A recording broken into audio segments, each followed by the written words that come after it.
Hi, everyone. My name is Miss Jen from CodeSpeak Labs, and I'm wearing my Mario hat today because we are coding a super fun Super Mario Party game called Parasol Plummet. So if you've played this game before in Super Mario Party, you might recognize it. But it is a game where you have characters who are being pushed up by the wind. You can control them to move left and right, and you're trying to collect as many coins as you can until the timer runs out.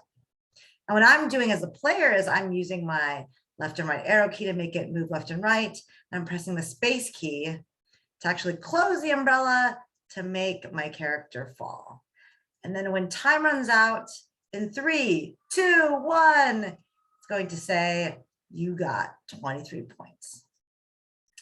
All right, so for some of you, we might have started this project in class. So good to see you.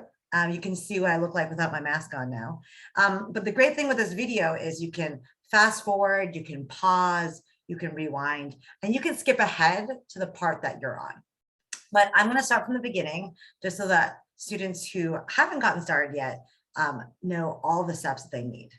And what I actually am going to do is I'm going to break this game up into 3 parts.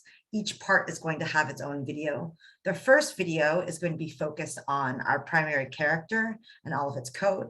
The second video is going to be working on the coin code. And the third video is going to be some of the fun advanced features that are in the project, but that are completely optional. So the first thing we're going to do, I'm going to share my screen again.